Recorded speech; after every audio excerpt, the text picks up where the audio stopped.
Allow me to break down this conversation and see what it means politically.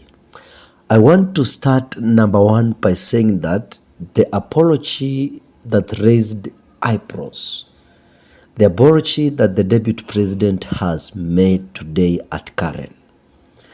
Gachagua made headlines when he publicly apologized to President Ruto, saying, "If I wronged you,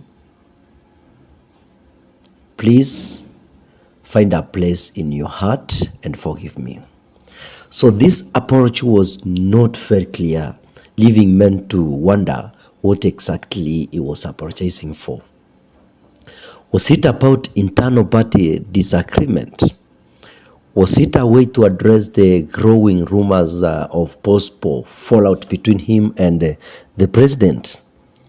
What's more interesting in that this apology was not a straightforward admission of guilt. Instead, it seemed like an attempt to calm the waters amidst rising tensions. But was it enough? Wakenya wengi wanashangaa if this was genuine move or just political theatrics. Number two, let me talk about the UDA party's internal struggles. Actually, in that prayers, I've also seen Cleophas Marara attending that prayers at Karen. And we know very well that Cleophas Marara and the Deputy President Rigathi Gachagua at some points back like 1 month ago, they were not in good terms. So, within UDA, things are not as smooth as they might seem from the outside. Behind the scenes, several members of parliament are pushing for Gachagua's impeachment. They argue that his conduct is not just a personal issue, but a threat to the party's stability and the public image. They see him as a political liability, someone whose brash, often divisive style is not aligned with the party's broader goals.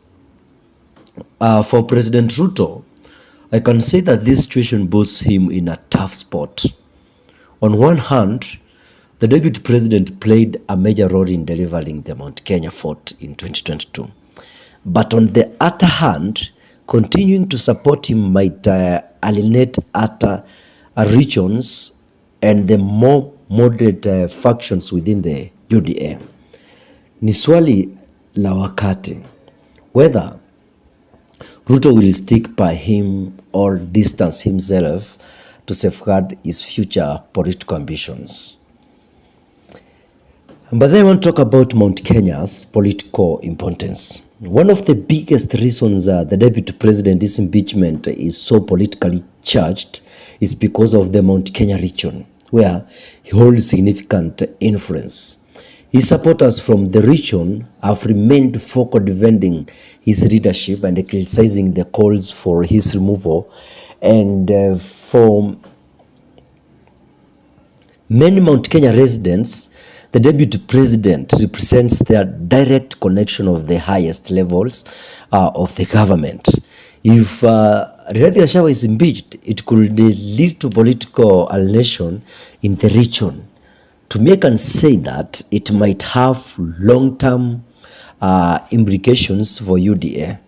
Remember, Mount Kenya is a key voting bloc, and losing their support could seriously hurt the ruling party's chances in future elections, that is 2027. When we look at this thing politically, I want to say that if the deputy president or if Gachagua is going to be impeached, it will create power vacuum within the party. The deputy president position is not just symbolic. It's a great real power and influence in this country. We might witness a crumble for this seat with politicians like Kithure Kindiki, Anne Waiguru, or even Irungu Kang'ata emerging as potential candidates. So this power struggle could either strengthen UDA by bringing in fresh faces, or it could dare the party if different functions within the party fight for control. For President William Ruto, I want to say that Gachagua's impeachment is like walking a tightrope. Supporting Gachagua on the other side, despite the differences between them, could maintain the unity within the Mount Kenya support base when it comes to 27. But at some point, it risks damaging his broader appeal as a national leader.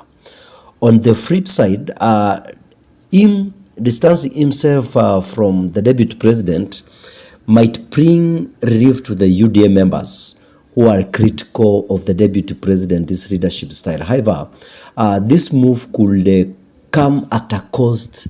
Losing Mount Kenya's unwavering loyalty could weaken Ruto's political standing, especially with 2027 elections already casting a shadow. Hapa ndipo patakuwa pagumu sana kwa Ruto.